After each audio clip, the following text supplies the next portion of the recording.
नमस्कार। मैं आशीष राठौर आपका फिर से एक बार स्वागत करता हूं। यह बात सत्य है कि अगर किसी ने भ्रष्टाचारिता करी है, किसी ने दलाली किया हो और उसे सजा मिल गई हो और अदालत उसे सजा भी सुनाना चाह रहा हो, लेकिन वो एक बड़ा राजनेता हो या फिर बहुत बड़े तबके का हो और अदालत के ऊपर राजनीति दबाव आ रही हो, तो बहुत समस्या हो जाती है। अदालत में बैठे हुए जज जब फैसला सुनाते हैं तो उस वक्त बहुत ज्यादा प्रेशर ऊपर से आता है, जिस कारण से अदालत में फैसला जो है वो सही तरीके से नहीं सामने आ पाता है। यह समस्या बहुत दिनों से चल रही थी और चीफ जस्टिस ऑफ इंडिया ने जो बात कही, और देखिए उन्होंने ये बात कहा उसके चंद कुछ दिनों बाद, मतलब एक ऐसा फैसला आता है कि पूरे माओवादी, उग्रवादी और लिबरल गैंग में हड़कंप मच जाती है। सजाए मौत का जब एक फैसला आता है, और अभी अभी थोड़े देर पहले यह खबर आई है, लेकिन उससे पहले चीफ जस्टिस ऑफ इंडिया क्या स्टेटमेंट देते हैं, पहले यह देखिए। उन्होंने स्टेटमेंट दिया कि न्याय देते वक्त कोई राजनीति दबाव नहीं होना चाहिए। यह कब कहा चीफ जस्टिस ऑफ इंडिया ने? डीवाई चंद्रचूड़ ने सुप्रीम कोर्ट के 75 साल पूरा होने के उपलक्ष्य में यह बयान दिया गया है। उन्होंने क्लियर यह बात कही कि स्वतंत्र न्यायपालिका का मतलब है न्यायाधीशों की अपने कर्तव्य निभाने की स्वतंत्रता, न्याय देते वक्त ना हो कोई राजनीति दबाव। दोस्तों, बहुत बार ऐसे फैसले लेने पड़ जाते हैं राजनीति दबाव की वजह से, जो वो गलत होता है। कभी कभी पता होता है जज को कि ये भ्रष्टाचारी है, गलत है, लेकिन सीजेआई का कहने का मतलब साफ है कि राजनीति दबाव की वजह से जज को फैसला लेने में बहुत दिक्कतें होती हैं। तो इसलिए उन्होंने अपील करी तमाम अदालतों में कि राजनीति दबाव नहीं होना चाहिए, आप फैसला दीजिए। अब इसका प्रभाव जो है वो देखने को मिला है, और सजाए मौत वो भी 15 PFI को, जो कि एक आतंकी संगठन मुस्लिम समुदाय की, ऐसा दावा किया गया है। जहां भी दंगे होते हैं, जहां भी आक्रोशित माहौल क्रिएट होता है, जहां पे भी एक तमाशा, जो दुकानें जला देना, लोगों के साथ बदतमीजी करना, PFI का काम है। आतंकी संगठन से जुड़े इनके बहुत सारे किस्से कहानी मिले हुए हैं। तो इसको लेकर के एक बड़ा अदालत का एक फैसला आता है। पहले तो देखिए ये मामला क्या है, वो मैं आपको बता रहा हूं।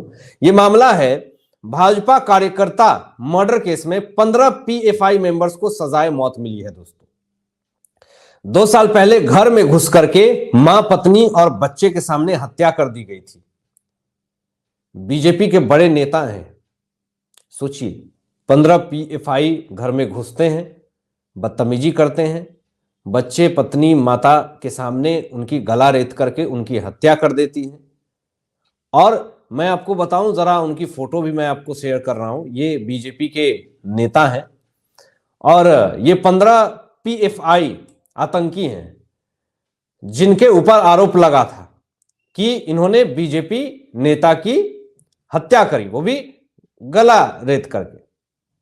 और देखिए जरा यहां पे आपको बताएं कि ये जो फैसला आया वो भी जरा देखिए। ये PFI के 15 एक्टिविस्ट को जो मौत की सजा मिली है, 25 महीने बाद ये फैसला आया है। और जिनकी हत्या करी गई थी वो RSS के नेता रंजीत श्रीनिवास की हत्या हुई।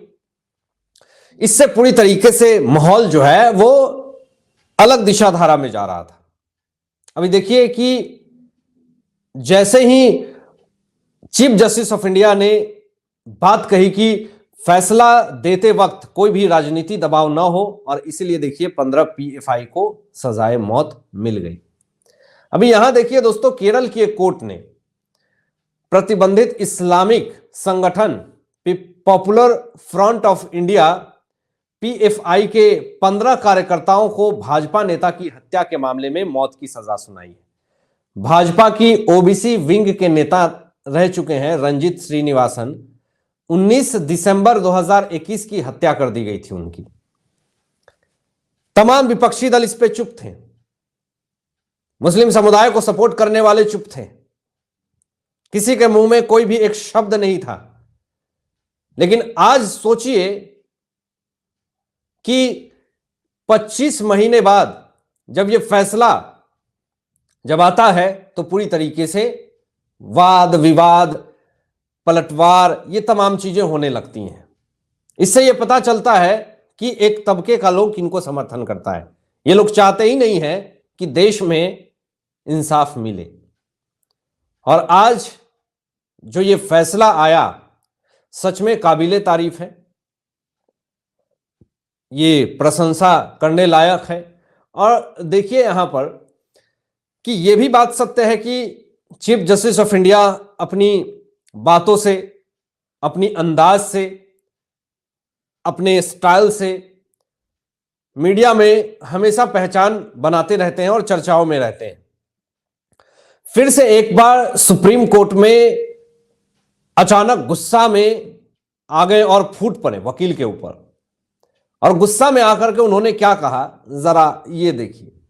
उन्होंने सुप्रीम कोर्ट के तौर तरीके को समझाने की कोशिश करी एक वकील को और कहा कि अदालत कोई रेलवे प्लेटफॉर्म नहीं है कि आप आए और किसी भी ट्रेन में चढ़ जाएं।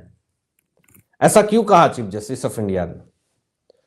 बदतमीजी एक वकील ने करी, रूल्स को तोड़ा, तो इसलिए पूरी तरीके से बौखला करके चीफ जस्टिस ऑफ इंडिया ने उस वकील को खरी खोटी सुना दी कि वो कोई ट्रेन नहीं है कि चढ़ा उतर गया, जब मन किया तब चढ़ गए, कुछ भी, मतलब ये वाला सीन क्रिएट कर दिया उन्होंने।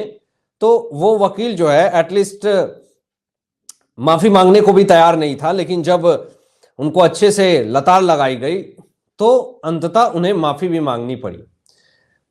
यहां पे डीवाई चंद्रचूड़ ने कोर्ट रूम में गलत व्यवहार करने पर एक वकील की जमकर दोस्तों क्लास ली और सीजीआई ने कहा कि ये कोई रेलवे प्लेटफॉर्म नहीं कि आप आए और किसी भी ट्रेन में चढ़ जाएं। पहले किसी सीनियर से सीखे कि कोर्ट रूम में किस तरह से व्यवहार किया जाता है। कुछ लोग ये बात सत्य है कि सुप्रीम कोर्ट में पहुंच तो जाते हैं लेकिन वहां के तौर तरीके, रूल्स एंड रेगुलेशन पता नहीं होता, जिस कारण से चीफ जस्टिस ऑफ इंडिया को पिछले बार भी एक वकील का फोन को अपने वकील को कह करके छीनना पड़ा था क्योंकि वो बदतमीजी कर रहे थे।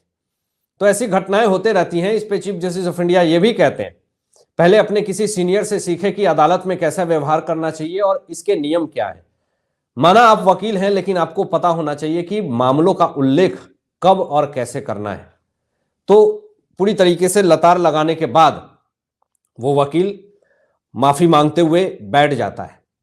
लेकिन कभी कभी चीफ जस्टिस ऑफ इंडिया के भी तेवर जो होते हैं वो आसमान पे होते हैं। ये कहीं ना कहीं सोचने लायक बात होती है। हर एक चीज का तौर तरीका और लहजा होता है। कभी कभी चीफ जस्टिस ऑफ इंडिया भी उस लहजे को और तौर तरीके को भी पार कर देते हैं। आप क्या सोचते हैं इन तमाम मुद्दों पे अपने विचार व्यक्त कीजिएगा और ऐसे ही लेटेस्ट अपडेट पाने के लिए इस चैनल को सब्सक्राइब करके बेल आइकन प्रेस कर लीजिएगा और अपने दोस्तों में शेयर जो कीजिएगा। Thanks for watching my video. जय हिंद।